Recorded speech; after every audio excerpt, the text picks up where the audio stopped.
ಓಂ ಶಾಂತಿ. ಇಂದಿನ ಪರಮಾತ್ಮನ ಮಹಾವಾಕ್ಯ ಮುರುಳಿ ದಿನಾಂಕ 6-8-2025. ಬಾಪ್ತಾದ ಮಧುಬನ.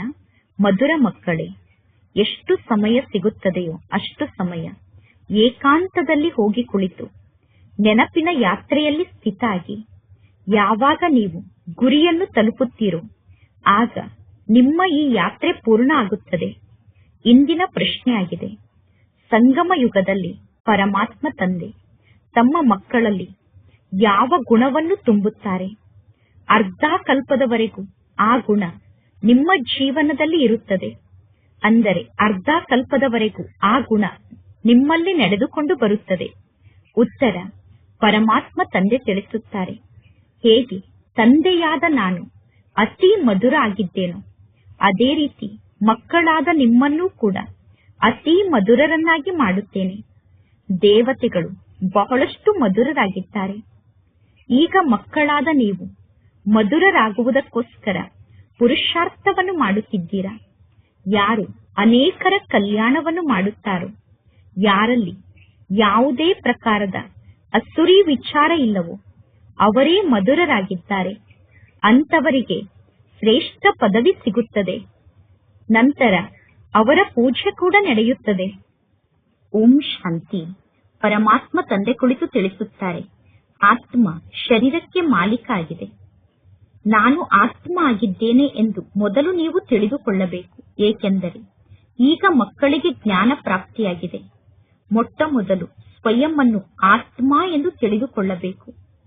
ಶರೀರದ ಮೂಲಕ ಆತ್ಮ ಕಾರ್ಯವನ್ನು ಮಾಡಿಸಿಕೊಳ್ಳುತ್ತದೆ. ಶರೀರದ ಮೂಲಕ ಆತ್ಮ ಪಾತ್ರವನ್ನು ಅಭಿನಯ ಮಾಡುತ್ತದೆ. ಇಂತಿಂತಹ ಜ್ಞಾನದ ವಿಚಾರ ಮನುಷ್ಯರ ಬುದ್ಧಿಯಲ್ಲಿ ಬರುವುದಿಲ್ಲ. ಏಕೆಂದರೆ ಮನುಷ್ಯರು ದೇಹಾಭಿಮಾನಕ್ಕೆ ವಶ ಆಗಿದ್ದಾರೆ. ಇಲ್ಲಿ ಮಕ್ಕಳಾದ ನಿಮ್ಮನ್ನು ನಾನು ಆತ್ಮ ಆಗಿದ್ದೇನೆ ಅನ್ನುವ ವಿಚಾರದಲ್ಲಿ ಸ್ಥಿತ ಮಾಡಿಸಿ ಕೂರಿಸಲಾಗುತ್ತದೆ. ಇದು ನನ್ನ ಶರೀರ ಆಗಿದೆ. ಆತ್ಮನಾದ ನಾನು ಪರಂಪಿತ ಪರಮಾತ್ಮ ತಂದೆಗೆ ಸಂತಾನ ಆಗಿದ್ದೇನೆ ಅನ್ನುವ ನೆನಪು ಗಳಿಗೆ ಗಳಿಗೆಗೂ ಮರೆತು ಹೋಗಿ ಬಿಡುತ್ತದೆ. ಅಂದ ಮೇಲೆ ಮೊದಲು ತಂದೆಯನ್ನು ಸಂಪೂರ್ಣ ನೆನಪು ಮಾಡಬೇಕು. ಯಾವಾಗ ಯಾರಾದರೂ ಯಾತ್ರೆಗೆ ಹೋಗುತ್ತಾರೋ ಆಗ ಹೇಳಲಾಗುತ್ತದೆ, ನಡೆಯುತ್ತಾ ಇರಿ ನಡೆಯುತ್ತಾ ಇರಿ, ಅಂದರೆ ಯಾತ್ರಾ ಸ್ಥಳವನ್ನು ತಲುಪುವವರೆಗೂ ನಡೆಯುತ್ತಿರಬೇಕು ಎಂದು. ಇಲ್ಲಿ ನೀವು ಕೂಡ ನೆನಪಿನ ಯಾತ್ರೆಯಲ್ಲಿ ನಿರಂತರ ಮುಂದೆ ಹೋಗುತ್ತಿರಬೇಕು. ಅಂದರೆ ಪರಮಾತ್ಮ ತಂದೆಯನ್ನು ಸದಾ ನೆನಪು ಮಾಡಬೇಕು. ನೀವು ತಂದೆಯನ್ನು ನೆನಪು ಮಾಡದೇ ಇದ್ದರೆ ನೀವು ಯಾತ್ರೆಯಲ್ಲಿ ಹೋಗುತ್ತಿಲ್ಲ ಎಂದು ಅರ್ಥ. ನೀವು ಯಾತ್ರೆಯಲ್ಲಿ ಮುಂದೆ ಹೋಗದೇ ಇದ್ದರೆ ದೇಹಾಭಿಮಾನಕ್ಕೆ ವಶ ಆಗಿ ಬಿಡುತ್ತೀರಾ. ದೇಹಾಭಿಮಾನದ ಮೂಲಕ ನಿಮ್ಮಿಂದ ವಿಕರ್ಮ ಆಗುತ್ತದೆ. ದೇಹಾಭಿಮಾನಕ್ಕೆ ವಶ ಆದಾಗ ನಿಮ್ಮ ಮೂಲಕ ಸ್ವಲ್ಪಿಲ್ಲ ಸ್ವಲ್ಪ ವಿಕರ್ಮ ಆಗುತ್ತದೆ. ಮನುಷ್ಯರು ಸದಾ ವಿಕರ್ಮವನ್ನು ಮಾಡುತ್ತಾರೆ ಎಂದು ಎಂದೂ ತಿಳಿದುಕೊಳ್ಳಬೇಡಿ. ಬಲೆ ನೀವು ವಿಕರ್ಮವನ್ನು ಮಾಡದೇ ಇದ್ದರೂ ಕೂಡ ನೀವು ತಂದೆಯನ್ನು ನೆನಪು ಮಾಡದೇ ಇದ್ದರೆ ನಿಮ್ಮ ಸಂಪಾದನೆ ನಿಂತು ಬಿಡುತ್ತದೆ. ಆದ್ದರಿಂದ ಎಷ್ಟು ಸಾಧ್ಯವೋ ಅಷ್ಟು ನೆನಪಿನ ಯಾತ್ರೆಯಲ್ಲಿ ಸದಾ ಸ್ಥಿತ ಆಗಿರಬೇಕು. ನೆನಪಿನ ಯಾತ್ರೆ ಅನ್ನುವ ಮಾತನ್ನು ಈಸಿಯಾಗಿ ತೆಗೆದುಕೊಂಡು ನೆನಪಿನ ಯಾತ್ರೆಯನ್ನು ಸಡಿಲವಾಗಿ ಬಿಡಬಾರದು. ಏಕಾಂತದಲ್ಲಿ ಕುಳಿತು ಸ್ವಯಂನ ಜೊತೆ ಸ್ವಯಂ ವಿಚಾರ ಸಾಗರ ಮಂಥನವನ್ನು ಮಾಡಿಕೊಂಡು ಜ್ಞಾನದ ಪಾಯಿಂಟ್ಸ್ ಅನ್ನು ತೆಗೆಯಬೇಕು. ನಾನು ಎಷ್ಟು ಸಮಯ ಪರಮಾತ್ಮ ತಂದೆಯನ್ನು ನೆನಪು ಮಾಡುತ್ತೇನೆ ಎಂದು ಸ್ವಯಂ ಅನ್ನು ಚೆಕ್ ಮಾಡಿಕೊಳ್ಳಬೇಕು. ಮಧುರ ವಸ್ತುವಿನ ನೆನಪಂತೂ ಬರುತ್ತದೆ ತಾನೆ. ಮಕ್ಕಳಿಗೆ ತಿಳಿಸಲಾಗಿದೆ, ಈ ಸಮಯದಲ್ಲಿ ಎಲ್ಲಾ ಮನುಷ್ಯರು ಒಬ್ಬರು ಇನ್ನೊಬ್ಬರಿಗೆ ನಷ್ಟವನ್ನೇ ಮಾಡಿಸುತ್ತಾರೆ. ಪರಮಾತ್ಮ ತಂದೆ ಕೇವಲ ಟೀಚರ್ಗಳ ಮಹಿಮೆಯನ್ನು ಮಾಡುತ್ತಾರೆ. ಟೀಚರ್ಗಳಲ್ಲೂ ಕೂಡ ಕೆಲವರು ಕೆಟ್ಟವರಿರುತ್ತಾರೆ ಎಂದೂ ಈ ರೀತಿ ತಿಳಿದುಕೊಳ್ಳಬೇಡಿ. ಟೀಚರ್ ಅಂದರೆ ಟೀಚ್ ಮಾಡುವಂತವರು, ಅಂದರೆ ಶಿಕ್ಷಣವನ್ನು ಕಲಿಸುವಂತವರು ಎಂದು ತಿಳಿದುಕೊಳ್ಳಬೇಡಿ. ಟೀಚರ್ ನಡತೆಯನ್ನೂ ಕೂಡ ಕಲಿಸುವವರಾಗಿರುತ್ತಾರೆ. ಟೀಚರ್ ಮ್ಯಾನರ್ಸ್ ಅನ್ನು ಕಲಿಸುವಂತವರಾಗಿರುತ್ತಾರೆ. ಯಾರು ಧಾರ್ಮಿಕ ವ್ಯಕ್ತಿಗಳಾಗಿರುತ್ತಾರೋ ಅವರ ಸ್ವಭಾವ ಬಹಳ ಚೆನ್ನಾಗಿರುತ್ತದೆ. ಅಂದ ಮೇಲೆ ಅವರ ನಡತೆ ಕೂಡ ಚೆನ್ನಾಗಿರುತ್ತದೆ. ಒಂದು ವೇಳೆ ತಂದೆ ಡ್ರಿಂಕ್ಸ್ ಅನ್ನು ಮಾಡುತ್ತಿದ್ದರೆ ಮಕ್ಕಳಿಗೂ ಕೂಡ ಡ್ರಿಂಕ್ಸ್ ಅನ್ನು ಮಾಡುವಂತವರ ಸಂಘವೇ ಸಿಗುತ್ತದೆ. ಒಂದು ವೇಳೆ ಲೌಕಿಕದಲ್ಲಿ ತಂದೆ ಶರಾಬನ್ನು ಕುಡಿಯುತ್ತಿದ್ದರೆ ಮಕ್ಕಳು ಕೂಡ ಶರಾಬನ್ನು ಕುಡಿಯುವಂತವರ ಸಂಘದಲ್ಲೇ ಸಿಕ್ಕಿ ಹಾಕಿಕೊಳ್ಳುತ್ತಾರೆ. ಅಂತಹ ಸಂಘಕ್ಕೆ ಕೆಟ್ಟ ಸಂಘ ಎಂದು ಕರೆಯಲಾಗುತ್ತದೆ. ಏಕೆಂದರೆ ಇದು ರಾವಣನ ರಾಜ್ಯ ಆಗಿದೆ. ಮೊದಲು ರಾಮರಾಜ್ಯ ಇತ್ತು. ಆದರೆ ರಾಮರಾಜ್ಯ ಹೇಗೆ ಇತ್ತು? ರಾಮರಾಜ್ಯವನ್ನು ಯಾರು ಸ್ಥಾಪನೆ ಮಾಡಿದ್ದರು? ಈ ಅದ್ಭುತವಾದ ಮಧುರ ಮಾತನ್ನು ಮಕ್ಕಳಾದ ನೀವು ಮಾತ್ರ ಅರ್ಥ ಮಾಡಿಕೊಂಡಿದ್ದೀರಾ. ಮಧುರ, ಮಧುರಾತಿ ಮಧುರ, ಅತಿ ಮಧುರ ಎಂದು ಕರೆಯಲಾಗುತ್ತದೆ. ಪರಮಾತ್ಮ ತಂದೆಯ ನೆನಪಿನಲ್ಲಿ ಸ್ಥಿತಾಗಿ ನೀವೀಗ ಪವಿತ್ರರಾಗಿ ಅನ್ಯರನ್ನೂ ಪವಿತ್ರರನ್ನಾಗಿ ಮಾಡುತ್ತೀರಾ. ಪರಮಾತ್ಮ ತಂದೆ ಹೊಸ ಸೃಷ್ಟಿಗೆ ಬರುವುದಿಲ್ಲ. ಸೃಷ್ಟಿಯಲ್ಲಿ ಮನುಷ್ಯರು, ಪ್ರಾಣಿಗಳು, ಹೊಲಗದ್ದೆ ಎಲ್ಲವೂ ಇರುತ್ತದೆ. ಮನುಷ್ಯರಿಗೋಸ್ಕರ ಎಲ್ಲಾ ವಸ್ತುಗಳೂ ಕೂಡ ಬೇಕು ತಾನೆ. ಶಾಸ್ತ್ರದಲ್ಲಿ ಪ್ರಳಯ ಆಯಿತು ಎಂದು ತೋರಿಸುತ್ತಾರೆ. ಪ್ರಳಯ ಆಯಿತು ಎಂದು ಹೇಳುವುದು ತಪ್ಪು ಮಾತಾಗಿದೆ. ಪ್ರಳಯ ಆಗುವುದಿಲ್ಲ. ಈ ಸೃಷ್ಟಿ ಚಕ್ರ ತಿರುಗುತ್ತಾ ಇರುತ್ತದೆ. ಮಕ್ಕಳಾದ ನೀವು ಆದಿಯಿಂದ ಹಿಡಿದು ಅಂತ್ಯದವರೆಗಿನ ಸಂಪೂರ್ಣ ಜ್ಞಾನವನ್ನು ಬುದ್ಧಿಯಲ್ಲಿ ಇಟ್ಟುಕೊಳ್ಳಬೇಕು. ಮನುಷ್ಯರು ಅನೇಕ ಪ್ರಕಾರದ ಚಿತ್ರವನ್ನು ನೆನಪು ಮಾಡುತ್ತಾರೆ. ಮನುಷ್ಯರಿಗೆ ಅನೇಕ ಪ್ರಕಾರದ ಚಿತ್ರ ನೆನಪಿಗೆ ಬರುತ್ತದೆ. ಜಾತ್ರೆ, ಮೇಳ ಎಲ್ಲವೂ ನೆನಪಿಗೆ ಬರುತ್ತದೆ. ಅದೆಲ್ಲ ಹದ್ದಿನ ಮಾತಾಗಿದೆ. ನಿಮ್ಮ ನೆನಪು ಬೇಹದ್ದಿನ ನೆನಪಾಗಿದೆ. ನಿಮ್ಮ ಖುಷಿ ಕೂಡ ಬೇಹದ್ದಿನ ಖುಷಿಯಾಗಿದೆ. ನಿಮ್ಮ ಧನ ಕೂಡ ಬೇಹದ್ದಿನ ಧನ ಆಗಿದೆ. ಏಕೆಂದರೆ ಪರಮಾತ್ಮ ತಂದೆ ಬೇಹದ್ದಿನ ತಂದೆ ಆಗಿದ್ದಾರೆ. ಹದ್ದಿನ ತಂದೆಯ ಮೂಲಕ ಹದ್ದಿನ ಪ್ರಾಪ್ತಿ ಸಿಗುತ್ತದೆ. ಬೇಹದ್ದಿನ ತಂದೆಯ ಮೂಲಕ ಬೇಹದ್ದಿನ ಸುಖ ಸಿಗುತ್ತದೆ. ಧನ ಸಂಪತ್ತಿನಲ್ಲಿ ಸುಖ ಇದೆ ತಾನೆ. ಸತ್ಯಯುಗದಲ್ಲಿ ಅಪಾರ ಧನ ಸಂಪತ್ತು ಇತ್ತು. ಸತ್ಯಯುಗದಲ್ಲಿ ಎಲ್ಲರೂ ಸತೋ ಪ್ರಧಾನರಾಗಿದ್ದರು. ಈಗ ನಿಮ್ಮ ಬುದ್ಧಿಯಲ್ಲಿ ಈ ಸಂಪೂರ್ಣ ಜ್ಞಾನದ ಸ್ಮೃತಿ ಇದೆ. ನಾವೇ ಸತೋ ಪ್ರಧಾನರಾಗಿದ್ದೆವು, ಪುನಃ ನಾವೇ ಸತೋ ಪ್ರಧಾನರಾಗಬೇಕು ಅನ್ನುವ ಜ್ಞಾನ ನಿಮ್ಮ ಬುದ್ಧಿಯಲ್ಲಿ ಇದೆ. ಈಗ ಈ ಎಲ್ಲಾ ಮಾತನ್ನು ಮಕ್ಕಳಾದ ನೀವೇ ಅರ್ಥ ಮಾಡಿಕೊಂಡಿದ್ದೀರಾ. ನಿಮ್ಮಲ್ಲೂ ಕೂಡ ಮಕ್ಕಳು ನಂಬರ್ ವಾರ್ ಆಗಿದ್ದಾರೆ. ಕೆಲವರು ಮಧುರರಾಗಿದ್ದಾರೆ, ಕೆಲವರು ಅತಿ ಮಧುರರಾಗಿದ್ದಾರೆ, ಕೆಲವರು ಮಧುರಾತಿ ಮಧುರರಾಗಿದ್ದಾರೆ. ಪರಮಾತ್ಮ ತಂದೆಯ ಮೂಲಕ ಎಲ್ಲರೂ ಮಧುರರಾಗುತ್ತಾರೆ. ಯಾರು ಮಧುರರಾಗುತ್ತಾರೋ ಅವರೇ ಶ್ರೇಷ್ಠ ಪದವಿಯನ್ನು ಪಡೆದುಕೊಳ್ಳುತ್ತಾರೆ. ಯಾರು ಅನೇಕರ ಕಲ್ಯಾಣವನ್ನು ಮಾಡುತ್ತಾರೋ ಅವರು ಅತೀ ಮಧುರರಾಗಿದ್ದಾರೆ. ಪರಮಾತ್ಮ ತಂದೆ ಕೂಡ ಮಧುರಾತಿ ಮಧುರ ತಂದೆಯಾಗಿದ್ದಾರೆ. ಆದ್ದರಿಂದ ಎಲ್ಲರೂ ಪರಮಾತ್ಮ ತಂದೆಯನ್ನು ನೆನಪು ಮಾಡುತ್ತಾರೆ. ಜೇನಿಗೆ ಅಥವಾ ಸಕ್ಕರೆಗೆ ಅತೀ ಮಧುರ ಎಂದು ಕರೆಯುವುದಿಲ್ಲ.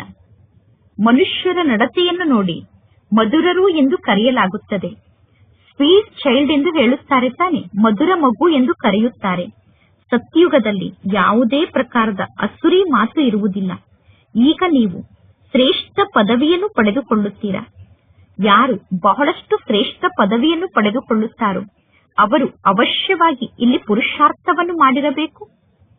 ನಿಮಗೋಸ್ಕರ ನಾಳೆ ಹೊಸ ಜಗತ್ತಾದ ಸುಖಧಾಮ ಇರುತ್ತದೆ. ಶಾಂತಿ ಯಾವಾಗ ಇತ್ತು ಅನ್ನುವುದೂ ಕೂಡ ಮನುಷ್ಯರಿಗೆ ಗೊತ್ತಿಲ್ಲ.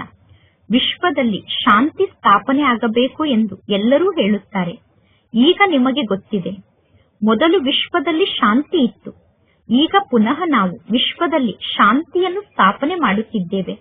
ಅಂದ ಮೇಲೆ ಎಲ್ಲರಿಗೂ ವಿಶ್ವ ಶಾಂತಿಯ ಬಗ್ಗೆ ಹೇಗೆ ತಿಳಿಸುವುದು, ವಿಶ್ವದಲ್ಲಿ ಶಾಂತಿಯನ್ನು ಹೇಗೆ ಸ್ಥಾಪನೆ ಮಾಡುವುದು ಅನ್ನುವ ವಿಷಯದ ಬಗ್ಗೆ ನೀವೀಗ ಬಹಳ ಒಳ್ಳೆಯ ಪಾಯಿಂಟ್ಸ್ ಅನ್ನು ತಯಾರು ಮಾಡಬೇಕು. ಏಕೆಂದರೆ ಬಹಳಷ್ಟು ಜನ ಮನುಷ್ಯರಿಗೆ ವಿಶ್ವದಲ್ಲಿ ಶಾಂತಿ ಸ್ಥಾಪನೆ ಆಗಬೇಕು ಅನ್ನುವ ಇಚ್ಛೆ ಇದೆ. ವಿಶ್ವದಲ್ಲಿ ಶಾಂತಿ ಸ್ಥಾಪನೆ ಆಗಬೇಕು, ವಿಶ್ವದಲ್ಲಿ ಶಾಂತಿ ಸ್ಥಾಪನೆ ಆಗಬೇಕು ಎಂದು ಎಲ್ಲರೂ ಕೂಗಿ ಹೇಳುತ್ತಿರುತ್ತಾರೆ. ಏಕೆಂದರೆ ಜಗತ್ತಿನಲ್ಲಿ ಅಶಾಂತಿ ಬಹಳಷ್ಟು ಜಾಸ್ತಿ ಇದೆ. ಈ ಲಕ್ಷ್ಮೀ ನಾರಾಯಣರ ಚಿತ್ರವನ್ನು ಎಲ್ಲರ ಸಮ್ಮುಖದಲ್ಲೂ ತೋರಿಸಬೇಕು. ಲಕ್ಷ್ಮೀ ನಾರಾಯಣರ ಚಿತ್ರವನ್ನು ಸಮ್ಮುಖದಲ್ಲಿ ಇಡಬೇಕು. ಯಾವಾಗ ಈ ಲಕ್ಷ್ಮೀ ನಾರಾಯಣರ ರಾಜ್ಯ ಇತ್ತು ಆಗ ವಿಶ್ವದಲ್ಲಿ ಶಾಂತಿ ಇತ್ತು. ಲಕ್ಷ್ಮೀ ನಾರಾಯಣರ ರಾಜ್ಯಕ್ಕೆ ದೈವಿ ಜಗತ್ತು, ಸ್ವರ್ಗೀಯ ದೈವಿ ಜಗತ್ತು ಎಂದು ಕರೆಯಲಾಗುತ್ತದೆ. ಅಲ್ಲಿ ವಿಶ್ವದಲ್ಲಿ ಶಾಂತಿ ಇತ್ತು. ಇಂದಿನಿಂದ 5000 ವರ್ಷದ ಮೊದಲು ವಿಶ್ವದಲ್ಲಿ ಶಾಂತಿ ಇತ್ತು. ಇಂದಿನಿಂದ 5000 ವರ್ಷದ ಮೊದಲಿನ ಮಾತಿನ ಬಗ್ಗೆ ಯಾರಿಗೂ ಗೊತ್ತಿಲ್ಲ. ಇದೇ ಮುಖ್ಯವಾದ ಮಾತಾಗಿದೆ. ಎಲ್ಲಾ ಆತ್ಮರು ಒಟ್ಟಿಗೆ ಸೇರಿ ಹೇಳುತ್ತಾರೆ, ಯಾವಾಗ ವಿಶ್ವದಲ್ಲಿ ಶಾಂತಿ ಇರುತ್ತದೆ? ವಿಶ್ವದಲ್ಲಿ ಶಾಂತಿ ಹೇಗೆ ಇರಲು ಸಾಧ್ಯ ಎಂದು. ವಿಶ್ವದಲ್ಲಿ ಶಾಂತಿ ಸ್ಥಾಪನೆ ಆಗಬೇಕು ಎಂದು ಎಲ್ಲಾ ಆತ್ಮರು ಕೂಗಿ ಹೇಳುತ್ತಿದ್ದಾರೆ. ಇಲ್ಲಿ ನೀವು ವಿಶ್ವದಲ್ಲಿ ಶಾಂತಿಯನ್ನು ಸ್ಥಾಪನೆ ಮಾಡುವ ಪುರುಷಾರ್ಥವನ್ನು ಮಾಡುತ್ತಿದ್ದೀರಾ. ಯಾರು ವಿಶ್ವದಲ್ಲಿ ಶಾಂತಿ ಸ್ಥಾಪನೆಯಾಗಬೇಕು ಎಂದು ಬಯಸುತ್ತಾರೋ ಅವರಿಗೆ ನೀವು ತಿಳಿಸಬೇಕು, ಭಾರತದಲ್ಲೇ ವಿಶ್ವದಲ್ಲಿ ಶಾಂತಿ ಇತ್ತು. ಅಂದರೆ ಸತ್ಯುಗದಲ್ಲಿ ಭಾರತದಲ್ಲೇ ಶಾಂತಿ ಇತ್ತು. ಯಾವಾಗ ಭಾರತ ದೇಶ ಸ್ವರ್ಗ ಆಗಿತ್ತೋ ಆಗ ಶಾಂತಿ ಇತ್ತು. ಈಗ ಈ ಜಗತ್ತು ನರಕ ಆಗಿದೆ. ನರಕದಲ್ಲಿ ಅಶಾಂತಿ ಇದೆ. ಅಂದರೆ ಕಲಿಯುಗದಲ್ಲಿ ಅಶಾಂತಿ ಇದೆ. ಏಕೆಂದರೆ ಕಲಿಯುಗದಲ್ಲಿ ಅನೇಕ ಧರ್ಮ ಇದೆ. ಕಲಿಯುಗದಲ್ಲಿ ಮಾಯೆಯ ರಾಜ್ಯ ಇದೆ. ಕಲಿಯುಗದಲ್ಲಿ ಭಕ್ತಿಯ ವೈಭವ ಇದೆ. ದಿನ ಪ್ರತಿದಿನ ಕಳೆದಂತೆ ಕಲಿಯುಗದಲ್ಲಿ ವೈಭವ ವೃದ್ಧಿಯಾಗುತ್ತಾ ಹೋಗುತ್ತದೆ. ಮನುಷ್ಯರು ಮೇಳಗಳಿಗೆ, ಜಾತ್ರೆಗಳಿಗೆ ಹೋಗುತ್ತಿರುತ್ತಾರೆ. ಆದರೆ ಸತ್ಯ ಏನು ಎಂದು ಮನುಷ್ಯರಿಗೆ ಸ್ವಲ್ಪ ಕೂಡ ಗೊತ್ತಿಲ್ಲ. ಈಗ ನಿಮಗೆ ಗೊತ್ತಿದೆ, ಜಾತ್ರೆಗೆ ಹೋಗುವುದರಿಂದ, ಮೇಳಗಳಿಗೆ ಹೋಗುವುದರಿಂದ ಯಾರೂ ಪಾವನ ಆಗಲು ಸಾಧ್ಯ ಇಲ್ಲ. ಪಾವನ ಆಗುವಂತಹ ಮಾರ್ಗದ ಬಗ್ಗೆ ಯಾವ ಮನುಷ್ಯರೂ ಕೂಡ ತಿಳಿಸಲು ಸಾಧ್ಯ ಇಲ್ಲ. ಪತಿತ ಪಾವನ ಒಬ್ಬ ಪರಮಾತ್ಮ ತಂದೆ ಆಗಿದ್ದಾರೆ. ಜಗತ್ತೂ ಕೂಡ ಒಂದೇ ಆಗಿದೆ. ಕೇವಲ ಹೊಸ ಜಗತ್ತು ಮತ್ತು ಹಳೆಯ ಜಗತ್ತು ಎಂದು ಕರೆಯಲಾಗುತ್ತದೆ. ಹೊಸ ಜಗತ್ತಿನಲ್ಲಿ ಹೊಸ ಭಾರತ ಇತ್ತು ಎಂದು ಹೇಳುತ್ತಾರೆ. ಹೊಸ ಜಗತ್ತಿನಲ್ಲಿ ಹೊಸ ದೆಹಲಿ ಇರುತ್ತದೆ ಎಂದು ಹೇಳುತ್ತಾರೆ. ಹೊಸ ಜಗತ್ತು ಇರಲೇಬೇಕು ತಾನೆ. ಹೊಸ ಭಾರತದಲ್ಲಿ ಪುನಃ ಈ ಲಕ್ಷ್ಮೀನಾರಾಯಣರ ರಾಜ್ಯ ಇರುತ್ತದೆ. ಈಗ ಇದು ಹಳೆಯ ಜಗತ್ತಾಗಿದೆ. ಹಳೆಯ ಜಗತ್ತಿನಲ್ಲಿ ಹಳೆಯ ರಾಜ್ಯ ಇದೆ. ಹಳೆಯ ಜಗತ್ತು ಎಂದು ಯಾವುದಕ್ಕೆ ಕರೆಯಲಾಗುತ್ತದೆ? ಹೊಸ ಜಗತ್ತು ಎಂದು ಯಾವುದಕ್ಕೆ ಕರೆಯುತ್ತಾರೆ ಅನ್ನುವುದು ಈಗ ನಿಮಗೆ ಗೊತ್ತಿದೆ. ಭಕ್ತಿಯಲ್ಲಿ ಬಹಳಷ್ಟು ವಿಸ್ತಾರ ಇದೆ. ಅದಕ್ಕೆ ಅಜ್ಞಾನ ಎಂದು ಕರೆಯಲಾಗುತ್ತದೆ. ಜ್ಞಾನದ ಸಾಗರ ಒಬ್ಬ ಪರಮಾತ್ಮ ತಂದೆಯಾಗಿದ್ದಾರೆ. ನೀವು ರಾಮ ರಾಮ ಎಂದು ಹೇಳಿ ಎಂದು ಪರಮಾತ್ಮ ತಂದೆ ಎಂದೂ ನಿಮಗೆ ಹೇಳುವುದಿಲ್ಲ. ನೀವು ಈ ರೀತಿ ಪೂಜೆಯನ್ನು ಮಾಡಿ ಎಂದು ತಂದೆ ಹೇಳುವುದಿಲ್ಲ. ಇಲ್ಲ, ಇಡೀ ವಿಶ್ವದ ಇತಿಹಾಸ ಮತ್ತು ಭೂಗೋಳ ಹೇಗೆ ಪುನರಾವರ್ತನೆ ಆಗುತ್ತದೆ ಅನ್ನುವುದನ್ನು ಮಕ್ಕಳಿಗೆ ತಿಳಿಸಲಾಗುತ್ತದೆ. ಈ ಶಿಕ್ಷಣವನ್ನು ಈಗ ನೀವು ಕಲಿಯುತ್ತಿದ್ದೀರಾ. ಇದಕ್ಕೆ ಆತ್ಮಿಕ ಶಿಕ್ಷಣ ಎಂದು ಕರೆಯಲಾಗುತ್ತದೆ. ಇದು ಆತ್ಮಿಕ ಜ್ಞಾನ ಆಗಿದೆ. ಈ ಆತ್ಮಿಕ ಜ್ಞಾನದ ಅರ್ಥದ ಬಗ್ಗೆ ಯಾರಿಗೂ ಗೊತ್ತಿಲ್ಲ. ಜ್ಞಾನದ ಸಾಗರ ಎಂದು ಒಬ್ಬ ಪರಮಾತ್ಮ ತಂದೆಗೆ ಕರೆಯಲಾಗುತ್ತದೆ. ಪರಮಾತ್ಮ ತಂದೆ ಆತ್ಮಿಕ ತಂದೆ ಆಗಿದ್ದಾರೆ. ಪರಮಾತ್ಮ ತಂದೆ ಆತ್ಮಿಕ ಜ್ಞಾನದ ಸಾಗರ ತಂದೆ ಆಗಿದ್ದಾರೆ. ಆತ್ಮರ ಜೊತೆಗೆ ತಂದೆ ಮಾತನಾಡುತ್ತಾರೆ. ಈಗ ಮಕ್ಕಳಾದ ನೀವು ತಿಳಿದುಕೊಂಡಿದ್ದೀರಾ, ಆತ್ಮಿಕ ತಂದೆ ನಮಗೆ ಶಿಕ್ಷಣವನ್ನು ಕಲಿಸುತ್ತಾರೆ. ಇದು ಆತ್ಮಿಕ ಜ್ಞಾನ ಆಗಿದೆ. ಈ ಆತ್ಮಿಕ ಜ್ಞಾನಕ್ಕೆ ಆಧ್ಯಾತ್ಮಿಕ ಜ್ಞಾನ ಎಂದು ಕರೆಯಲಾಗುತ್ತದೆ. ಈಗ ಮಕ್ಕಳಾದ ನಿಮಗೆ ಗೊತ್ತಿದೆ, ಪರಂಪಿತ ಪರಮಾತ್ಮ ತಂದೆ ಬಿಂದು ರೂಪದಲ್ಲಿ ಇದ್ದಾರೆ. ಬಿಂದು ಆಗಿರುವ ಪರಮಾತ್ಮ ತಂದೆ ನಮಗೆ ಶಿಕ್ಷಣವನ್ನು ಕಲಿಸುತ್ತಾರೆ. ಆತ್ಮರಾದ ನಾವು ಶಿಕ್ಷಣವನ್ನು ಕಲಿಯುತ್ತಿದ್ದೇವೆ ಅನ್ನುವ ಮಾತನ್ನು ಎಂದೂ ಮರೆಯಬಾರದು. ಆತ್ಮರಿಗೆ ಯಾವ ಜ್ಞಾನ ಪ್ರಾಪ್ತಿಯಾಗುತ್ತದೆಯೋ ಆ ಜ್ಞಾನವನ್ನು ಪುನಃ ನೀವು ಅನ್ಯ ಆತ್ಮರಿಗೆ ನೀಡುತ್ತೀರಾ. ಯಾವಾಗ ನೀವು ಸ್ವಯಂ ಅನ್ನು ಆತ್ಮ ಎಂದು ತಿಳಿದುಕೊಂಡು ಪರಮಾತ್ಮ ತಂದೆಯನ್ನು ನೆನಪು ಮಾಡುತ್ತೀರೋ ಆಗ ಪರಮಾತ್ಮ ತಂದೆಯ ನೆನಪು ನಿಮ್ಮ ಬುದ್ಧಿಯಲ್ಲಿ ಸ್ಥಿರವಾಗಿ ಉಳಿದುಕೊಳ್ಳುತ್ತದೆ. ಮಕ್ಕಳು ನೆನಪಿನ ಯಾತ್ರೆಯಲ್ಲಿ ಬಹಳಷ್ಟು ಕಚ್ಚಾ ಆಗಿದ್ದಾರೆ. ಮಕ್ಕಳು ನೆನಪಿನ ಯಾತ್ರೆಯನ್ನು ಸರಿಯಾಗಿ ಮಾಡುವುದಿಲ್ಲ. ಮಕ್ಕಳಿಗೆ ತಕ್ಷಣ ದೇಹಾಭಿಮಾನ ಬರುತ್ತದೆ. ಆತ್ಮ ಅಭಿಮಾನಿ ಆಗುವಂತಹ ಅಭ್ಯಾಸವನ್ನು ನೀವೀಗ ಮಾಡಬೇಕು. ಆತ್ಮನಾದ ನಾನು ಇಂಥವರ ಜೊತೆಗೆ ವ್ಯಾಪಾರವನ್ನು ಮಾಡುತ್ತಿದ್ದೇನೆ. ಆತ್ಮನಾದ ನಾನೇ ಇವರಿಗೆ ಇಂತಹ ವಸ್ತುವನ್ನು ಕೊಟ್ಟು ಇವರ ಜೊತೆಗೆ ವ್ಯಾಪಾರವನ್ನು ಮಾಡುತ್ತಿದ್ದೇನೆ ಎಂದು ವ್ಯಾಪಾರವನ್ನು ಮಾಡುವಾಗಲೂ ಸ್ಮೃತಿ ಇರಬೇಕು. ಸ್ವಯಂ ಅನ್ನು ಆತ್ಮ ಎಂದು ತಿಳಿದುಕೊಂಡು ಪರಮಾತ್ಮ ತಂದೆಯನ್ನು ನೆನಪು ಮಾಡಿದರೆ ನಿಮಗೆ ಲಾಭ ಆಗುತ್ತದೆ. ಆತ್ಮದಲ್ಲೇ ಜ್ಞಾನ ಇದೆ. ನಾವೀಗ ಯಾತ್ರೆಯಲ್ಲಿ ಸ್ಥಿತ ಆಗಿದ್ದೇವೆ ಅಂದ ಮೇಲೆ ಕರ್ಮವನ್ನಂತೂ ಮಾಡಲೇಬೇಕು. ನೀವು ನಿಮ್ಮ ಮಕ್ಕಳನ್ನೂ ಕೂಡ ಸಂಪಾಲನೆ ಮಾಡಬೇಕು. ಉದ್ಯೋಗ ವ್ಯವಹಾರವನ್ನೂ ಕೂಡ ಮಾಡಬೇಕು. ಉದ್ಯೋಗ ವ್ಯವಹಾರ ಮುಂತಾದದ್ದನ್ನು ಮಾಡುತ್ತಿದ್ದರೂ ಕೂಡ ನಾನು ಆತ್ಮ ಅನ್ನುವ ನೆನಪಿನಲ್ಲೇ ಇರಬೇಕು. ಆತ್ಮ ಎಂದು ತಿಳಿದುಕೊಂಡು ಎಲ್ಲಾ ಕಾರ್ಯವನ್ನು ಮಾಡುವುದು ಬಹಳ ಕಷ್ಟದ ಮಾತಾಗಿದೆ. ಪರಮಾತ್ಮ ತಂದೆ ತಿಳಿಸುತ್ತಾರೆ, ನೀವೀಗ ಯಾವುದೇ ಪ್ರಕಾರದ ಉಲ್ಟಾ ಕೆಲಸವನ್ನು ಮಾಡಬಾರದು. ವಿಕಾರಕ್ಕೆ ವಶ ಆಗುವುದು ಬಹಳ ದೊಡ್ಡ ಪಾಪ ಆಗಿದೆ. ಯಾರು ವಿಕಾರಕ್ಕೆ ವಶ ಆಗುತ್ತಾರೋ ಅವರು ಎಲ್ಲರಿಗೂ ಕಾಟವನ್ನು ಕೊಡುತ್ತಾರೆ. ಈಗ ಮಕ್ಕಳಾದ ನೀವು ಪಾವನರಾಗುವುದಕ್ಕೋಸ್ಕರ ಪ್ರತಿಜ್ಞೆಯನ್ನು ಮಾಡುತ್ತೀರಾ. ಇದರ ನೆನಪಾರ್ಥವಾಗಿ ರಾಖಿಯ ಬಂಧನವನ್ನು ಆಚರಣೆ ಮಾಡಲಾಗುತ್ತದೆ. ಹಿಂದಿನ ಕಾಲದಲ್ಲಿ 1 ಪೈಸೆಯ ರಾಖಿ ಸಿಗುತ್ತಿತ್ತು. ಹಿಂದಿನ ಕಾಲದಲ್ಲಿ 1 ಪೈಸೆಗೆ ರಾಖಿ ಸಿಗುತ್ತಿತ್ತು. ಬ್ರಾಹ್ಮಣರು ಹೋಗಿ ರಾಖಿಯನ್ನು ಕಟ್ಟುತ್ತಿದ್ದರು. ವರ್ತಮಾನ ಸಮಯದಲ್ಲಿ ರಾಖಿಯನ್ನು ಕೂಡ ಎಷ್ಟು ಸುಂದರವಾಗಿ ನಿರ್ಮಾಣ ಮಾಡುತ್ತಾರೆ. ವಾಸ್ತವದಲ್ಲಿ ಇದು ಈ ಸಮಯದ ಮಾತಾಗಿದೆ. ಪರಮಾತ್ಮ ತಂದೆಯ ಸಮ್ಮುಖದಲ್ಲಿ ಮಕ್ಕಳಾದ ನೀವು ಪ್ರತಿಜ್ಞೆಯನ್ನು ಮಾಡುತ್ತೀರಾ, ನಾನು ಎಂದೂ ವಿಕಾರಕ್ಕೆ ವಶ ಆಗುವುದಿಲ್ಲ. ಪರಮಾತ್ಮ ತಂದೆಯ ಮೂಲಕ ವಿಶ್ವಕ್ಕೆ ಮಾಲೀಕ ಆಗುವಂತಹ ಆಸ್ತಿಯನ್ನು ನಾನು ತೆಗೆದುಕೊಳ್ಳುತ್ತೇನೆ ಎಂದು ನೀವು ತಂದೆಗೆ ಹೇಳುತ್ತೀರಾ. ಪರಮಾತ್ಮ ತಂದೆ ತಿಳಿಸುತ್ತಾರೆ, 63 ಜನ್ಮದಿಂದ ನೀವು ವಿಕಾರ ಅನ್ನುವ ವಿಷದ ಸಾಗರದಲ್ಲಿ ಮುಳುಗಿ ಪೆಟ್ಟನ್ನು ತಿನ್ನುತ್ತಾ ಬಂದಿದ್ದೀರಾ. ಈಗ ನಿಮ್ಮನ್ನು ನಾನು ಕ್ಷೀರ ಸಾಗರಕ್ಕೆ ಕರೆದುಕೊಂಡು ಹೋಗುತ್ತೇನೆ. ಸಾಗರ ಅಂದರೆ ಸ್ಥೂಲವಾದ ಸಮುದ್ರ ಅಲ್ಲ. ವಿಷದ ಸಾಗರ, ಕ್ಷೀರ ಸಾಗರ ಎಂದು ಸಮುದ್ರಕ್ಕೆ ಹೋಲಿಕೆ ಮಾಡಲಾಗುತ್ತದೆ. ಪರಮಾತ್ಮ ತಂದೆ ನಿಮ್ಮನ್ನು ಶಿವಾಲಯಕ್ಕೆ ಕರೆದುಕೊಂಡು ಹೋಗುತ್ತಾರೆ. ಶಿವಾಲಯದಲ್ಲಿ ಅಪಾರ ಸುಖ ಇದೆ. ಈಗ ಇದು ನಮ್ಮ ಅಂತಿಮ ಜನ್ಮ ಆಗಿದೆ. ಹೇ ಆತ್ಮರೇ, ನೀವೀಗ ಪವಿತ್ರರಾಗಿ ಪರಮಾತ್ಮ ತಂದೆ ಹೇಳುವ ಮಾತನ್ನು ನೀವೇಕೆ ಸ್ವೀಕಾರ ಮಾಡುವುದಿಲ್ಲ? ಈಶ್ವರ ನಿಮ್ಮ ತಂದೆಯಾಗಿದ್ದಾರೆ. ನಿಮ್ಮ ತಂದೆ ನಿಮಗೆ ತಿಳಿಸುತ್ತಾರೆ, ಮಧುರ ಮಕ್ಕಳೇ, ಎಂದೂ ವಿಕಾರಕ್ಕೆ ವಶ ಆಗಬೇಡಿ. ಅನೇಕ ಜನ್ಮದ ಪಾಪದ ಹೊರೆ ನಿಮ್ಮ ತಲೆಯ ಮೇಲಿದೆ. ಪರಮಾತ್ಮ ತಂದೆಯನ್ನು ನೆನಪು ಮಾಡುವುದರಿಂದ ಆ ಪಾಪ ಭಸ್ಮ ಆಗುತ್ತದೆ. ಕಲ್ಪದ ಮೊದಲು ಕೂಡ ತಂದೆ ನಿಮಗೆ ಶಿಕ್ಷಣವನ್ನು ನೀಡಿದ್ದರು. ನಾನು ಪರಮಾತ್ಮ ತಂದೆಯನ್ನೇ ನೆನಪು ಮಾಡುತ್ತೇನೆ ಎಂದು ಯಾವಾಗ ನೀವು ಪರಮಾತ್ಮ ತಂದೆಗೆ ಗ್ಯಾರಂಟಿಯನ್ನು ನೀಡುತ್ತೀರೋ ಆಗ ತಂದೆ ಕೂಡ ನಿಮಗೆ ಗ್ಯಾರಂಟಿಯನ್ನು ನೀಡುತ್ತಾರೆ. ನೀವು ಪರಮಾತ್ಮ ತಂದೆಯನ್ನು ನೆನಪು ಮಾಡುತ್ತಾ ಇರಬೇಕು. ಯಾವಾಗ ತಂದೆಯ ನೆನಪಿನಲ್ಲಿ ಸ್ಥಿತ ಆಗುತ್ತೀರೋ ಆಗ ಶರೀರದ ಅಭಿಮಾನ ಇರಬಾರದು. ದೇಹಾಭಿಮಾನವನ್ನು ತ್ಯಾಗ ಮಾಡಿ ತಂದೆಯನ್ನು ನೆನಪು ಮಾಡಬೇಕು. ಸನ್ಯಾಸಿಗಳಲ್ಲೂ ಕೂಡ ಕೆಲವರು ಬಹಳ ತೀಕ್ಷ್ಣವಾದಂತಹ ಪಕ್ಕಾ ಬ್ರಹ್ಮಜ್ಞಾನಿಗಳು ಇರುತ್ತಾರೆ. ಅವರು ಕುಳಿತಲ್ಲೇ ಶರೀರವನ್ನು ತ್ಯಾಗ ಮಾಡುತ್ತಾರೆ. ಇಲ್ಲಿ ಪರಮಾತ್ಮ ತಂದೆ ನಿಮಗೆ ತಿಳಿಸುತ್ತಾರೆ, ಪಾವನರಾಗಿ ನೀವು ವಾಪಸ್ ಮನೆಗೆ ಹೋಗಬೇಕು. ಅಂದ ಮೇಲೆ ತಂದೆಯನ್ನೇ ನೆನಪು ಮಾಡಬೇಕು. ಕಲಿಯುಗಿ ಜಗತ್ತಿನ ಜನ ತಮ್ಮ ಮತದಂತೆ ನಡೆಯುತ್ತಿರುತ್ತಾರೆ. ಶರೀರವನ್ನು ತ್ಯಾಗ ಮಾಡಿದ ತಕ್ಷಣ ಜಗತ್ತಿನ ಜನ ಮುಕ್ತಿ ಅಥವಾ ಜೀವನ್ ಮುಕ್ತಿಗೆ ಹೋಗುತ್ತಾರೆ ಎಂದು ತಿಳಿದುಕೊಳ್ಳಬೇಡಿ. ಇಲ್ಲ, ಶರೀರವನ್ನು ತ್ಯಾಗ ಮಾಡಿದರು ಪುನಃ ಇಲ್ಲೇ ಪುನರ್ಜನ್ಮವನ್ನು ಪಡೆದುಕೊಳ್ಳುತ್ತಾರೆ. ನಂತರ ಆ ಸನ್ಯಾಸಿಗಳ ಶಿಷ್ಯರು ತಿಳಿದುಕೊಳ್ಳುತ್ತಾರೆ, ನಮ್ಮ ಗುರುಗಳು ನಿರ್ವಾಣ ಧಾಮಕ್ಕೆ ಹೋದರು ಎಂದು. ಪರಮಾತ್ಮ ತಂದೆ ತಿಳಿಸುತ್ತಾರೆ, ಒಬ್ಬರೂ ಕೂಡ ಶರೀರವನ್ನು ತ್ಯಾಗ ಮಾಡಿ ಪರಮಧಾಮಕ್ಕೆ ಹೋಗಿಲ್ಲ. ಮಧ್ಯದಲ್ಲಿ ಪರಮಧಾಮಕ್ಕೆ ಹೋಗುವ ಕಾಯಿದೆಯೇ ಇಲ್ಲ. ವೃಕ್ಷ ಅವಶ್ಯವಾಗಿ ವೃದ್ಧಿಯಾಗಲೇಬೇಕು. ಈಗ ನೀವು ಸಂಗಮ ಯುಗದಲ್ಲಿ ಕುಳಿತಿದ್ದೀರಾ.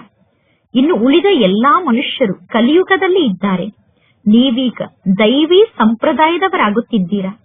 ಯಾರು ನಿಮ್ಮ ಧರ್ಮದವರಾಗಿದ್ದಾರೋ ಅವರು ಈ ಜ್ಞಾನ ಮಾರ್ಗಕ್ಕೆ ಬರುತ್ತಾರೆ. ದೇವಿ ದೇವತೆಗಳ ಮನೆತನ ಅಂತೂ ಇದೆ ತಾನೆ. ಸತ್ಯಯುಗದಲ್ಲಿ ದೇವಿ ದೇವತೆಗಳ ವಂಶ ಇತ್ತು. ದೇವತಾ ಧರ್ಮದವರೇ ಕನ್ವರ್ಟ್ ಆಗಿ ಅನ್ಯ ಧರ್ಮಕ್ಕೆ ಹೋಗಿದ್ದರು. ಈಗ ಪುನಃ ಅವರು ವಾಪಸ್ ದೇವತಾ ಧರ್ಮಕ್ಕೆ ಬರುತ್ತಾರೆ. ಇಲ್ಲದಿದ್ದರೆ ಅವರ ಸ್ಥಾನವನ್ನು ಬೇರೆ ಯಾರು ತುಂಬಲು ಸಾಧ್ಯ? ಅವಶ್ಯವಾಗಿ ದೇವತಾ ಧರ್ಮದ ಆತ್ಮರು ಪುನಃ ದೇವತಾ ಧರ್ಮಕ್ಕೆ ಬಂದು ತಮ್ಮ ಸ್ಥಾನವನ್ನು ತುಂಬುತ್ತಾರೆ. ಇದೆಲ್ಲ ಬಹಳಷ್ಟು ಸೂಕ್ಷ್ಮವಾದ ಜ್ಞಾನದ ಮಾತಾಗಿದೆ. ಬಹಳ ಒಳ್ಳೊಳ್ಳೆಯ ಮಕ್ಕಳು ಕೂಡ ತಂದೆಯ ಬಳಿ ಬರುತ್ತಾರೆ. ಆ ಒಳ್ಳೆಯ ಮಕ್ಕಳು ಅನ್ಯ ಧರ್ಮಕ್ಕೆ ಕನ್ವರ್ಟ್ ಆಗಿ ಹೋಗಿಬಿಟ್ಟಿದ್ದಾರೆ. ಅಂದ ಮೇಲೆ ಅವರು ಪುನಃ ಈ ಜ್ಞಾನ ಮಾರ್ಗಕ್ಕೆ ಬಂದು ತಮ್ಮ ಸ್ಥಾನವನ್ನು ಸ್ವೀಕಾರ ಮಾಡುತ್ತಾರೆ. ಅವರು ಪರಮಧಾಮದಲ್ಲಿ ಪುನಃ ತಮ್ಮ ಸ್ಥಾನದಲ್ಲಿ ಹೋಗಿ ಕುಳಿತುಕೊಳ್ಳುತ್ತಾರೆ. ನಿಮ್ಮ ಬಳಿ ಮುಸಲ್ಮಾನರು ಮುಂತಾದವರು ಕೂಡ ಬರುತ್ತಾರೆ. ಆಗ ನೀವು ಬಹಳಷ್ಟು ಎಚ್ಚರಿಕೆಯಿಂದ ಇರಬೇಕು. ಅವರು ತಕ್ಷಣ ನಿಮ್ಮನ್ನು ಪರೀಕ್ಷೆ ಮಾಡುತ್ತಾರೆ. ಅನ್ಯ ಧರ್ಮದವರು ಹೇಗೆ ಇಲ್ಲಿಗೆ ಬರುತ್ತಿದ್ದಾರೆ, ಅನ್ಯ ಧರ್ಮದವರು ಏಕೆ ಇಲ್ಲಿಗೆ ಬರುತ್ತಾರೆ ಎಂದು ತಕ್ಷಣ ನಿಮ್ಮನ್ನು ಚೆಕ್ ಮಾಡಲಾಗುತ್ತದೆ. ಎಮರ್ಜೆನ್ಸಿಯ ಸಮಯದಲ್ಲಿ ಅನೇಕರನ್ನು ಪೊಲೀಸರು ಹಿಡಿದುಕೊಂಡು ಹೋಗುತ್ತಾರೆ. ಹಣವನ್ನು ಕೊಟ್ಟ ತಕ್ಷಣ ಪುನಃ ಬಿಟ್ಟು ಬಿಡುತ್ತಾರೆ. ಕಲ್ಪದ ಮೊದಲೂ ಕೂಡ ಇದೇ ರೀತಿ ಆಗಿತ್ತು. ಈಗಲೂ ಕೂಡ ನೀವು ಈ ಎಲ್ಲಾ ದೃಶ್ಯವನ್ನು ನೋಡುತ್ತಿದ್ದೀರಾ. ಕಲ್ಪದ ಮೊದಲೂ ಕೂಡ ಇದೇ ರೀತಿ ಆಗಿತ್ತು ತಾನೆ. ಈಗ ನೀವು ಮನುಷ್ಯರಿಂದ ದೇವತೆಗಳಾಗುತ್ತಿದ್ದೀರಾ, ಅಂದರೆ ಉತ್ತಮ ಪುರುಷರಾಗುತ್ತೀರಾ. ಈಗ ಇದು ಸರ್ವೋತ್ತಮ ಬ್ರಾಹ್ಮಣ ಕುಲ ಆಗಿದೆ. ಈ ಸಮಯದಲ್ಲಿ ತಂದೆ ಮತ್ತು ಮಕ್ಕಳಾದ ನೀವು ಆತ್ಮಿಕ ಸೇವೆಯಲ್ಲಿ ತತ್ಪರರಾಗಿದ್ದೀರಾ. ಬಡವರನ್ನು ಶ್ರೀಮಂತರನ್ನಾಗಿ ಮಾಡುವುದೇ ಆತ್ಮಿಕ ಸೇವೆ ಆಗಿದೆ. ಪರಮಾತ್ಮ ತಂದೆ ಕಲ್ಯಾಣವನ್ನು ಮಾಡುತ್ತಿದ್ದಾರೆ. ಅಂದ ಮೇಲೆ ಮಕ್ಕಳಾದ ನೀವು ಪರಮಾತ್ಮ ತಂದೆಗೆ ಸಹಯೋಗವನ್ನು ನೀಡಬೇಕು. ಯಾರು ಅನೇಕರಿಗೆ ಮಾರ್ಗದ ಬಗ್ಗೆ ತಿಳಿಸುತ್ತಾರೋ ಅವರು ಉನ್ನತ ಸ್ಥಾನಕ್ಕೆ ಏರಲು ಸಾಧ್ಯ. ಈಗ ಮಕ್ಕಳಾದ ನೀವು ಪುರುಷಾರ್ಥವನ್ನು ಮಾಡಬೇಕು, ಆದರೆ ಚಿಂತೆಯನ್ನು ಮಾಡಬಾರದು. ಏಕೆಂದರೆ ನಿಮ್ಮ ಜವಾಬ್ದಾರಿ ಪರಮಾತ್ಮ ತಂದೆಯ ಮೇಲಿದೆ. ಬಹಳ ಜೋರಾಗಿ ಪುರುಷಾರ್ಥವನ್ನು ಮಾಡಿಸಲಾಗುತ್ತದೆ. ಏಕೆಂದರೆ ಪುನಃ ಯಾವಾಗ ಫಲ ಪ್ರಾಪ್ತಿಯಾಗುತ್ತದೆಯೋ ಆಗ ತಿಳಿದುಕೊಳ್ಳಲಾಗುತ್ತದೆ ಕಲ್ಪದ ಮೊದಲಿನಂತೆ ಫಲ ಪ್ರಾಪ್ತಿಯಾಗಿದೆ ಎಂದು. ತಂದೆ ಮಕ್ಕಳಿಗೆ ತಿಳಿಸುತ್ತಾರೆ, ಮಕ್ಕಳೇ, ಚಿಂತೆಯನ್ನು ಮಾಡಬೇಡಿ, ಸೇವೆಯನ್ನು ಮಾಡಲು ಪರಿಶ್ರಮವನ್ನು ಪಡಿ. ಸೇವೆಗೋಸ್ಕರ ಪರಿಶ್ರಮವನ್ನು ಪಡಬೇಕು. ನೀವೀಗ ದೇವತೆಗಳಾಗಬೇಕು. ದೇವತೆಗಳಾಗದೇ ಇದ್ದರೆ ಏನನ್ನು ಮಾಡಲು ಸಾಧ್ಯ? ಯಾರು ಈ ಕುಲದ ಆತ್ಮರು ಅಲ್ಲವೋ ಅವರ ಸಮ್ಮುಖದಲ್ಲಿ ಬಲೆ ನೀವು ಎಷ್ಟೇ ಜ್ಞಾನದ ಮಾತಿನ ಬಗ್ಗೆ ತಲೆಯನ್ನು ಚಚ್ಚಿಕೊಳ್ಳಿ, ನಿಮ್ಮ ತಲೆ ಕೆಡುತ್ತಾ ಹೋಗುತ್ತದೆ. ಅವರು ನಿಮ್ಮ ತಲೆಯನ್ನು ಕೆಡಿಸುತ್ತಾರೆ. ಇನ್ನೂ ಜಾಸ್ತಿ ನಿಮ್ಮ ತಲೆಯನ್ನು ಅವರು ಕೆಡಿಸುತ್ತಾ ಹೋಗುತ್ತಾರೆ. ಯಾರು ಈ ಧರ್ಮದವರಲ್ಲವೋ ಅವರು ಜ್ಞಾನವನ್ನು ಕೇಳುವುದಿಲ್ಲ. ಪರಮಾತ್ಮ ತಂದೆ ಮಕ್ಕಳಿಗೆ ತಿಳಿಸುತ್ತಾರೆ, ಯಾವಾಗ ದುಃಖ ಬಹಳಷ್ಟು ಜಾಸ್ತಿಯಾಗುತ್ತದೆಯೋ ಆಗ ಪುನಃ ನಾನು ಈ ಸೃಷ್ಟಿಗೆ ಬರುತ್ತೇನೆ. ನಿಮ್ಮ ಪುರುಷಾರ್ಥ ಎಂದೂ ವ್ಯರ್ಥ ಆಗುವುದಿಲ್ಲ. ನಿಮ್ಮ ಬಳಿ ಏನೆಲ್ಲ ಇದೆಯೋ ಅದ್ಯಾವುದೂ ಕೂಡ ವ್ಯರ್ಥ ಆಗುವುದಿಲ್ಲ. ಸತ್ಯವನ್ನು ತಿಳಿಸುವುದು, ಸರಿಯಾದ ಮಾತನ್ನು ತಿಳಿಸುವುದು ನಿಮ್ಮ ಕೆಲಸ ಆಗಿದೆ. ಶಿವತಂದೆ ತಿಳಿಸುತ್ತಾರೆ, ತಂದೆಯಾದ ನನ್ನನ್ನು ನೀವು ನೆನಪು ಮಾಡಿ, ಆಗ ನಿಮ್ಮ ವಿಕರ್ಮ ವಿನಾಶ ಆಗುತ್ತದೆ ಎಂದು ಎಲ್ಲರಿಗೂ ಹೇಳಬೇಕು. ಭಗವಂತ ಅವಶ್ಯವಾಗಿ ಇದ್ದಾರೆ ಎಂದು ಅನೇಕರು ಹೇಳುತ್ತಾರೆ. ಭಗವಂತ ಇದ್ದಾರೆ ಎಂದು ಅನೇಕರು ಒಪ್ಪಿಕೊಳ್ಳುತ್ತಾರೆ ತಾನೆ. ಮಹಾಭಾರತ ಯುದ್ಧದ ಸಮಯದಲ್ಲಿ ಭಗವಂತ ತಂದೆ ಇದ್ದರು ಎಂದು ಹೇಳುತ್ತಾರೆ. ಆದರೆ ಯಾವ ಭಗವಂತ ಇದ್ದರು ಅನ್ನುವ ಮಾತಿನಲ್ಲಿ ಕೇವಲ ಗೊಂದಲಕ್ಕೊಳಗಾಗಿದ್ದಾರೆ. ಮಹಾಭಾರತ ಯುದ್ಧದ ಸಮಯದಲ್ಲಿ ಶ್ರೀಕೃಷ್ಣ ಇರಲು ಸಾಧ್ಯ ಇಲ್ಲ. ಶ್ರೀಕೃಷ್ಣ ಅದೇ ಕೃಷ್ಣನ ಶಾರೀರಿಕ ಚಿತ್ರದಲ್ಲಿ ಪುನಃ ಸತ್ಯುಗದಲ್ಲಿ ಮಾತ್ರ ಇರುತ್ತಾರೆ. ಪ್ರತಿ ಜನ್ಮದಲ್ಲೂ ಶಾರೀರಿಕ ಚಿತ್ರ ಬದಲಾಗುತ್ತಿರುತ್ತದೆ. ಈಗ ಈ ಸೃಷ್ಟಿ ಕೂಡ ಬದಲಾಗುತ್ತಿದೆ. ಹಳೆಯದನ್ನು ಹೊಸದನ್ನಾಗಿ ಭಗವಂತ ತಂದೆ ಹೇಗೆ ನಿರ್ಮಾಣ ಮಾಡುತ್ತಾರೆ, ಹಳೆಯ ಸೃಷ್ಟಿಯನ್ನು ಹೇಗೆ ಪರಮಾತ್ಮ ತಂದೆ ಹೊಸ ಸೃಷ್ಟಿಯನ್ನಾಗಿ ಮಾಡುತ್ತಾರೆ ಅನ್ನುವುದು ಜಗತ್ತಿನಲ್ಲಿ ಯಾರಿಗೂ ಗೊತ್ತಿಲ್ಲ. ಕೊನೆಗೂ ನಿಮ್ಮ ಹೆಸರು ಪ್ರಸಿದ್ಧ ಆಗುತ್ತದೆ. ಈಗ ಸ್ಥಾಪನೆಯ ಕಾರ್ಯ ನಡೆಯುತ್ತಿದೆ. ನಂತರ ನೀವು ಸ್ವರ್ಗಕ್ಕೆ ಹೋಗಿ ರಾಜ್ಯವನ್ನು ಆಳುತ್ತೀರಾ. ವಿನಾಶ ಕೂಡ ಅವಶ್ಯವಾಗಿ ಆಗುತ್ತದೆ. ಒಂದು ಕಡೆ ಹೊಸ ಜಗತ್ತಿದೆ, ಇನ್ನೊಂದು ಕಡೆ ಹಳೆಯ ಜಗತ್ತಿದೆ. ಈ ಜ್ಞಾನದ ಚಿತ್ರ ಬಹಳ ಒಳ್ಳೆಯ ಚಿತ್ರ ಆಗಿದೆ. ಬ್ರಹ್ಮನ ಮೂಲಕ ಸ್ಥಾಪನೆ, ಶಂಕರ್ನ ಮೂಲಕ ವಿನಾಶ ಎಂದು ಹೇಳುತ್ತಾರೆ. ಆದರೆ ಈ ಯಾವ ಜ್ಞಾನದ ಮಾತಿನ ಬಗ್ಗೆಯೂ ಯಾರಿಗೂ ಗೊತ್ತಿಲ್ಲ. ಮುಖ್ಯ ಚಿತ್ರ ಅಂದರೆ ತ್ರಿಮೂರ್ತಿಯ ಚಿತ್ರ ಆಗಿದೆ. ಸರ್ವಶ್ರೇಷ್ಠ ಅಂದರೆ ಶಿವತಂದೆ ಆಗಿದ್ದಾರೆ. ಶಿವತಂದೆ ಬ್ರಹ್ಮನ ಮೂಲಕ ನಮಗೆ ನೆನಪಿನ ಯಾತ್ರೆಯನ್ನು ಕಲಿಸುತ್ತಿದ್ದಾರೆ ಅನ್ನುವುದು ನಿಮಗೆ ಗೊತ್ತಿದೆ. ಶಿವತಂದೆಯನ್ನು ನೀವೀಗ ನೆನಪು ಮಾಡಿ. ಯೋಗ ಅನ್ನುವ ಶಬ್ದ ಕಷ್ಟದ ಶಬ್ದ ಆಗಿದೆ. ಯೋಗ ಎಂದು ಹೇಳಿದಾಗ ಯೋಗವನ್ನು ಮಾಡುವುದು ಕಷ್ಟ ಎಂದು ಅನುಭವ ಆಗುತ್ತದೆ. ನೆನಪು ಅನ್ನುವ ಶಬ್ದ ಬಹಳ ಸಹಜ ಆಗಿದೆ. ಬಾಬಾ ಅನ್ನುವ ಶಬ್ದ ಬಹಳಷ್ಟು ಪ್ರಿಯ ಆಗಿದೆ. ಈಗ ನಿಮಗೆ ಸ್ವಯಂ ನಾಚಿಕೆ ಆಗುತ್ತದೆ. ನಾವು ಪರಮಾತ್ಮ ತಂದೆಯನ್ನು ನೆನಪು ಮಾಡಲು ನಮಗೆ ಸಾಧ್ಯ ಆಗುತ್ತಿಲ್ಲ.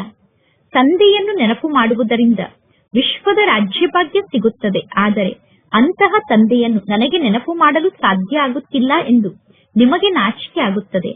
ಪರಮಾತ್ಮ ತಂದೆ ತಿಳಿಸುತ್ತಾರೆ, ನೀವೀಗ ಬುದ್ಧಿಹೀನರಾಗಿದ್ದೀರಾ. ನೀವು ತಂದೆಯನ್ನು ನೆನಪು ಮಾಡಲು ನಿಮಗೆ ಸಾಧ್ಯ ಆಗದೇ ಇದ್ದರೆ ನೀವು ತಂದೆಯ ಮೂಲಕ ಹೇಗೆ ಆಸ್ತಿಯನ್ನು ಪಡೆದುಕೊಳ್ಳಲು ಸಾಧ್ಯ? ತಂದೆಯನ್ನು ನೆನಪು ಮಾಡದೇ ಇದ್ದರೆ ನಿಮ್ಮ ವಿಕರ್ಮ ಹೇಗೆ ವಿನಾಶ ಆಗುತ್ತದೆ? ನೀವು ಆತ್ಮ ಆಗಿದ್ದೀರಾ. ನಿಮ್ಮ ತಂದೆಯಾದ ನಾನು ಪರಂಪಿತ ಪರಮಾತ್ಮ ತಂದೆ, ಅವಿನಾಶಿ ತಂದೆ ಆಗಿದ್ದೇನೆ. ಈಗ ಪಾವನರಾಗಿ ಸುಖಧಾಮಕ್ಕೆ ಹೋಗಬೇಕು ಎಂದು ನೀವು ಬಯಸುತ್ತೀರಾ. ಅಂದ ಮೇಲೆ ಶ್ರೀಮತದಂತೆ ನಡೆಯಿರಿ.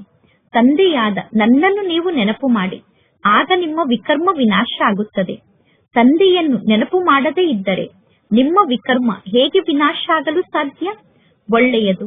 ಮಧುರಾತಿ ಮಧುರ ಅಗಲಿ ಹೋಗಿ ಮರಳಿ ಸಿಕ್ಕಿರುವ ಮಕ್ಕಳ ಪ್ರತಿ ಮಾತ್ಪಿತಾ ಬಾಪ್ತಾದರವರ ನೆನಪು, ಪ್ರೀತಿ ಹಾಗೂ ಸುಪ್ರಭಾತ. ಆತ್ಮಿಕ ಮಕ್ಕಳಿಗೆ ಆತ್ಮಿಕ ತಂದೆಯ ನಮಸ್ತೆ. ಆತ್ಮಿಕ ತಂದೆಗೆ ಆತ್ಮಿಕ ಮಕ್ಕಳ ನೆನಪು, ಪ್ರೀತಿ ಹಾಗೂ ನಮಸ್ತೆ ನಮಸ್ತೆ ನಮಸ್ತೆ. ಧಾರಣೆಗೋಸ್ಕರ ಮುಖ್ಯ ಸಾರ. ಫಸ್ಟ್ ಪಾಯಿಂಟ್, ಎಲ್ಲಾ ಪ್ರಕಾರದಿಂದ ನೀವು ಪುರುಷಾರ್ಥವನ್ನು ಮಾಡಬೇಕು, ಚಿಂತೆಯನ್ನು ಮಾಡಬಾರದು. ಏಕೆಂದರೆ ನಮ್ಮ ಜವಾಬ್ದಾರಿ ಸ್ವಯಂ ಪರಮಾತ್ಮ ತಂದೆಯ ಮೇಲಿದೆ.